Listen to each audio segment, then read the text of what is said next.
آپ نے کیا کرنا ہے؟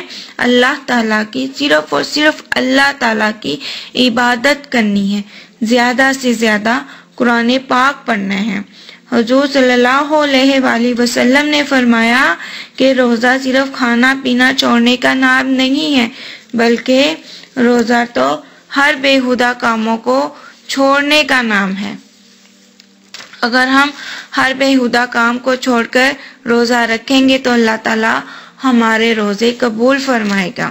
اگر تم میں سے کوئی جہالت کی یا کوئی گالی دے تو آپ نے ان سے لڑنا نہیں ہے، بلکہ کہہ دینا ہے میں تو روزے دار ہوں، تو دوسرے کو بھی یاد آ جائے گا، وہ بھی لڑنا جھگڑنا چھوڑ دے گا۔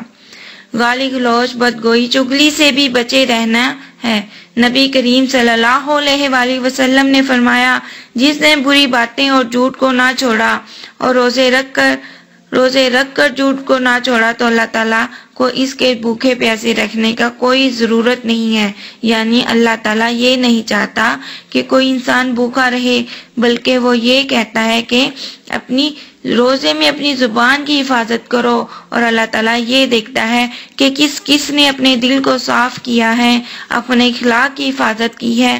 رمضان کی آمد کا ایک ہی تو مقصد ہے، وہ مقصد کیا ہے؟ ہمارے اندر تقویٰ آئے، ہمارے اندر پرہیزگاری آئے، ہم برے کاموں کو چھوڑیں، ہم پہلے سے زیادہ اور بہتر انسان بن جائیں، ہمیں غافل کرنے والے کاموں سے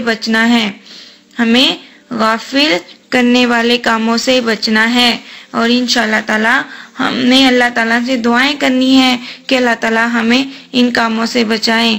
ہمارے سارے جو لوگ ہیں جو پکوڑے بیچنے والے ہیں، کیا انہیں شوق چڑھا ہوتا ہے کہ رمضان آئیں، ہمارے زیادہ سے زیادہ جو ہیں وہ پکوڑے بکیں۔ سموسے بیچنے والوں کو یہ انتظار ہوتا ہے، جوتے بیچنے والوں کو یہ انتظار ہوتا ہے کہ رمضان آئے، ہمارا کام زیادہ سے زیادہ ہو۔ کسی کو یہ شوق ہی نہیں ہے کہ بخشش ہوگی، اللہ راضی ہوگا، جنت ملے گی، اللہ کی محبت میں بھوک لگے گی، اللہ کے عشق میں پیاس لگے گی۔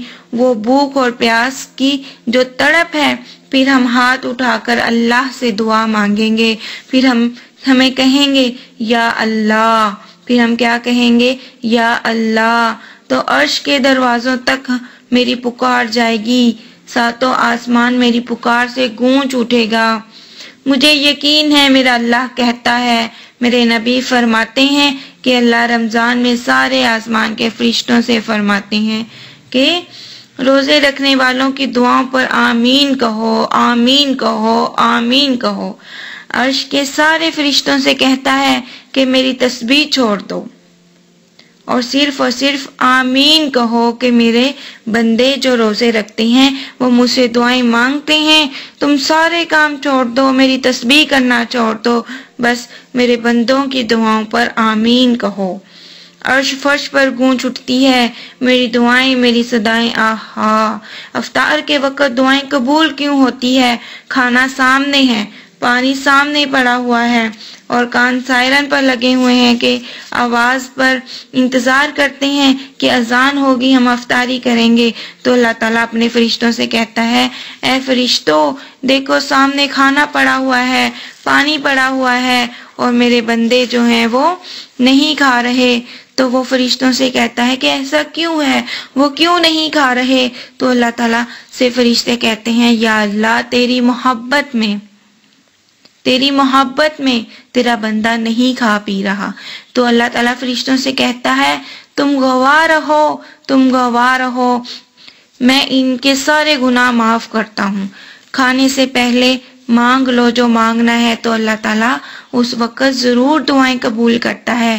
پکوڑے کھانے کا ٹائم نہیں ہوتا، سموسے کھانے کا ٹائم نہیں ہوتا، بلکہ اللہ تعالیٰ سے دعائیں مانگنے کا وقت ہوتا ہے۔ ہاں، جب افطاری ہو جائے تو عین افطاری کے وقت اتنا مت کھاؤ، اتنا مت پیو کہ تم اپنا روزہ ضائع کر دو، بلکہ صبر کے ساتھ، شکر کے ساتھ تھوڑا تھوڑا کھاؤ، نماز پڑھ کر کھا لو جتنا کھانا ہے، لیکن اس وقت ہلکا پھلکا رکھو تاکہ روزے کا مقصد حاصل ہو. جسم کو پاک رکھو غلاظتوں سے، گندگیوں سے، اپنے دل کو بھی صاف رکھو.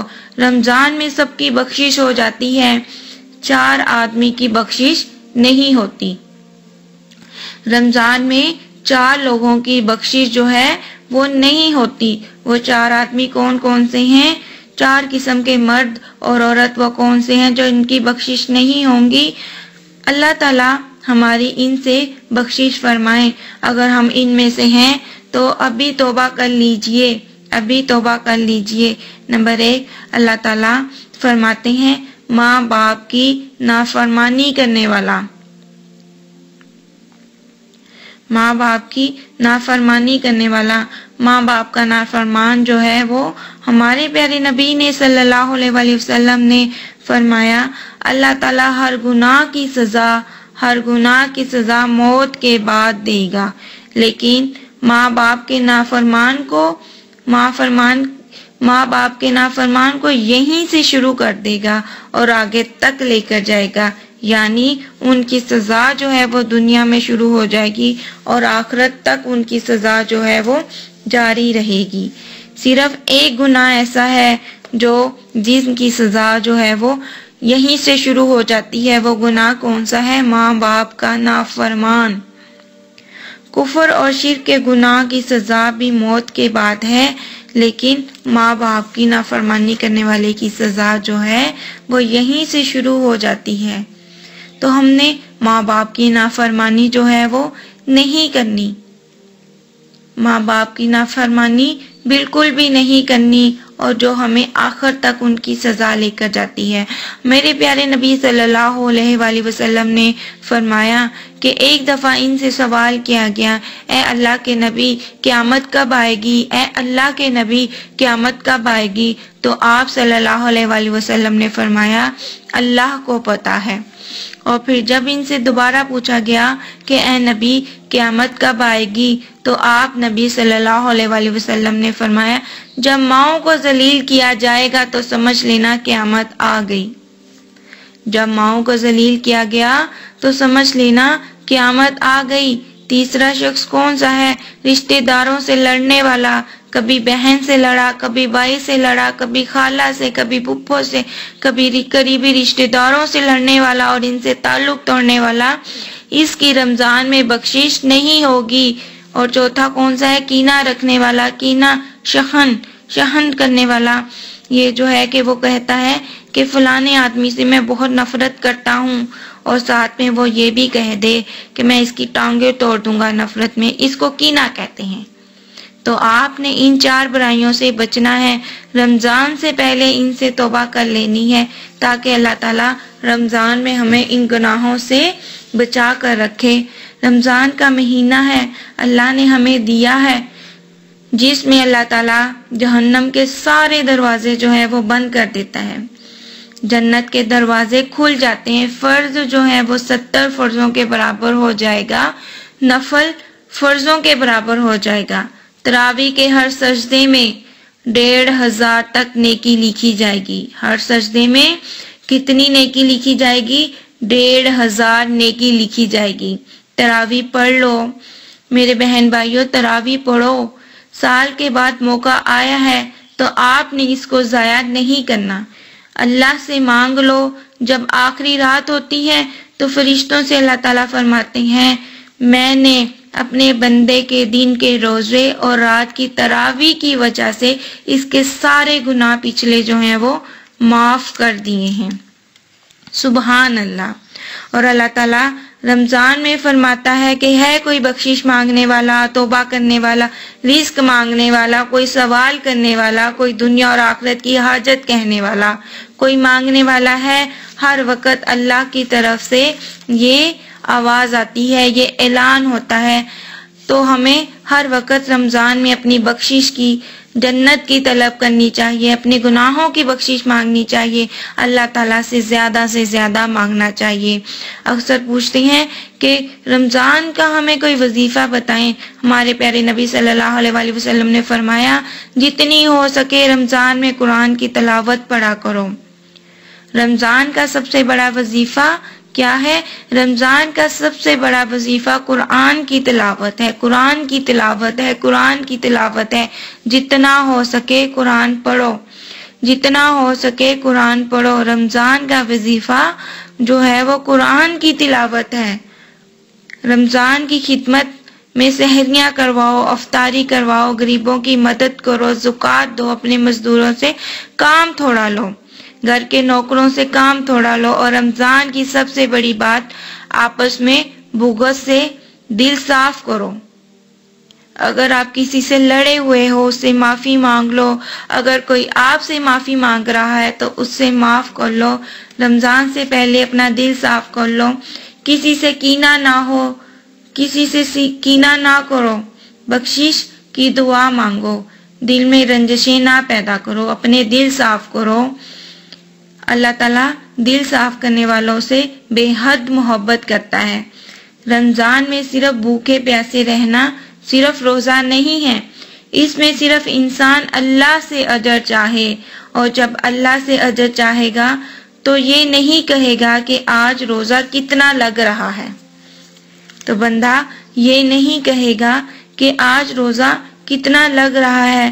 اس مہینے میں جنت کے سارے دروازے جو ہیں وہ کھول دیے جاتے ہیں، جہنم کے دروازے بند کر دیے جاتے ہیں، اور ہمیں یہ سوچ کر نیک کام کرنے ہیں کہ اس مہینے میں تو اللہ نے سارے جنت کے دروازے کھول دیے ہیں، تو میں نے زیادہ سے زیادہ اچھے کام کرنے ہیں تاکہ ہمیں اس رمضان کے مہینے کے بدلے میں اللہ تعالی ہم پر جنت واجب کر دے، اور جہنم سے بچنا ہے۔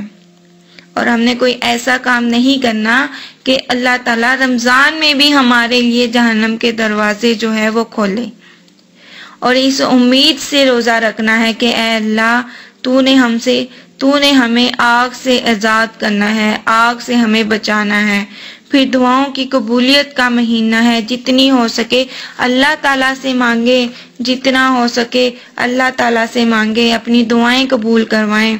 نبی کریم صلی اللہ علیہ وآلہ وسلم نے فرمایا کہ افطاری کے وقت جتنی ہو سکیں دعائیں مانگیں، جہنم کی نجات کے لیے دعا کریں، کیونکہ افطاری کے وقت جو ہے اللہ تعالیٰ انسان کی دعا جو ہے وہ کبھی رد نہیں کرتا۔ اصل میں ہمارا مقصد کیا ہے روزے رکھنے کا؟ کہ اللہ تعالیٰ ہمیں جہنم کی آگ سے بچائے اور جنت میں داخل کرے۔ اللہ تعالیٰ ہم سب کو ایسے روزے رکھنے کی توفیق دے جس طرح کے ہمارے پیارے نبی صلی اللہ علیہ وآلہ وسلم کی سنت کے مطابق ہو، جس طرح انہوں نے فرمایا ہے، اور ہمیں اس رمضان کے مہینے میں گناہوں سے پاک رہنے کی توفیق دے، اور ہمیں ایسے کاموں سے بچنے کی توفیق دے جس کا اللہ تعالیٰ نے ہمارے پیارے نبی نے ہمیں منع فرمایا ہے، اور ہمیں زیادہ سے زیادہ قرآن پاک پڑھنے کی توفیق دے، عبادت کرنے کی توفیق دے۔ آمین ثم آمین۔ اللہ حافظ۔ اپنا بہت زیادہ خیال رکھیے گا۔